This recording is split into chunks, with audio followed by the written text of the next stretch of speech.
ప్రతి ఒక్క వ్యక్తి కూడా ఒక భర్తకి ఒక భార్య ఉండాలా, ఒక భార్యకు ఒక భర్త, తల్లిదండ్రులకు పిల్లలు. దేవుడిచ్చిన ఈ కుటుంబ జీవితంలో కూడా వ్యత్యాసాలు ఉండకూడదు ప్రియులారా. మనసు నిలపలేని ఎడల పెళ్లి చేసుకోమని ఉంది. ఒకవేళ ఒంటరిగా ఉన్న ఎడల మంచిది అని ఉంది. పెళ్ళి కాని వారి గురించి ఉంది. ఏమండి, భర్త అయినా భార్య అయినా కోల్పోయిన వారిని గూర్చి ఉంది.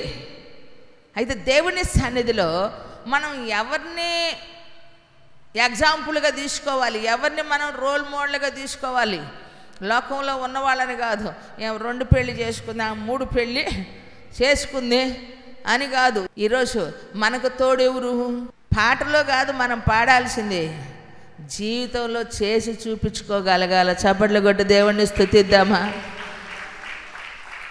నీకు ఇచ్చాడు తోడు, ఉన్నంత వరకు ఉన్నారు.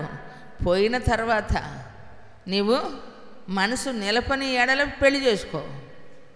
దేవుడు ఇచ్చాడు. ఆయన మన తోడు ఉంటే, ఏమండి, ఆయన మన తోడు ఉంటే ఎంతో ఆశీర్వాదాన్ని మనము అనుభవిస్తాం. యోసేపుకి దేవుడు తోడుండాడు ప్రియులారా. దేవునికి మహిమ కలుగునుగాక. హల్లెలూయా, హల్లెలూయా. ఐగుప్తులో ప్రతి సమయంలో గుంటలో వేసినప్పుడు ఉన్నాడు, చెరసాలలో వేసినప్పుడు ఉన్నాడు, గుంటలో ఉన్నాడు, జైల్లో ఉన్నాడు, ఐగుప్తులో కూడా ఉన్నాడు. యోసేపుని దేవుడు ఆశీర్వదించిన తర్వాత ప్రియులారా, యోసేపుని ఆశీర్వదించిన తర్వాత యాకోబు వచ్చినప్పుడు ఏమండి, 18 దేవుడు నాతో మాట్లాడి వాగ్దానం చేసింది నేను మర్చిపోయా, కానీ నాతో ప్రమాణం చేసిన దేవుడు, మాట ఇచ్చిన వాడు నన్ను మర్చిపోలేదు. చప్పట్లు కొట్టి దేవుని స్తుతిద్దామా? నా కడుపున పుట్టిన బిడ్డనే నేను చూడను అనుకున్నాను, కానీ ఆయనకు పుట్టిన బిడ్డలను నేను చూస్తున్నాను అని చెప్పి తాత వారసత్వం ఏం చేస్తాడో తెలుసా ప్రియులారా? మనవడికి కూడా ఇస్తాడు. ఏమండి, మనవడికి కూడా ఇస్తాడు. యాకోబు ఏ విధంగా వారి జీవితంలో ఆలోచనలు తేడా పడ్డాయి. ఇస్సాకు ఏమండి, రెబ్కాలు వేరియేషన్ చూపించారు పిల్లల విషయంలో కదా.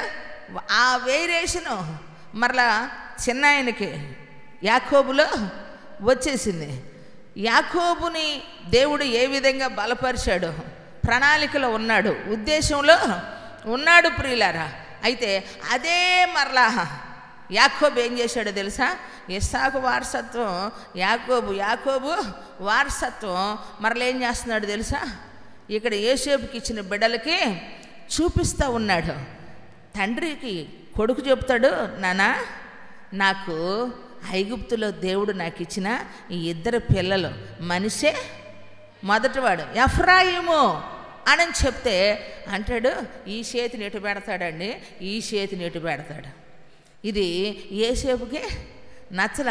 నానా పొరపడుతున్నావు, ఎందుకంటే వయసు కళ్ళు మందకి ఇచ్చినాయి కదా అనంటే, ఇటు దిట్టు పెడితే కాదు నాన్న, ఈ చెయ్యి ఇటు, ఈడు మనిషే నాన్న, ఈడు ఎఫ్రాయిము నాన్న అంటే యాకోబు ఏమంటాడు తెలుసా? అది నాకు తెలుసు. చప్పట్లు కొట్టి దేవుని స్తుతిద్దామా? మీరు ఆలోచించాలి. అందుకే దేవుని వాక్యాన్నట తడువులాడి కనుగొనాలట ఆయన్ని.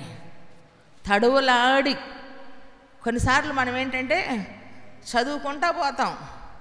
ఎప్పుడు కూడా ఆశీర్వాదాన్ని మనము ఆయన ఇచ్చేటువంటిది ఒక వ్యక్తిని, ఒక క్రూరుడైన ఒక వ్యక్తిని, ఒక భయంకరమైన వ్యక్తిని, ఒక బలహీనమైనటువంటి వ్యక్తిని ఆశీర్వదించే దానిలో అక్కడ ఒక సిస్టమాటిక్ ఒకటి ఉంటుంది.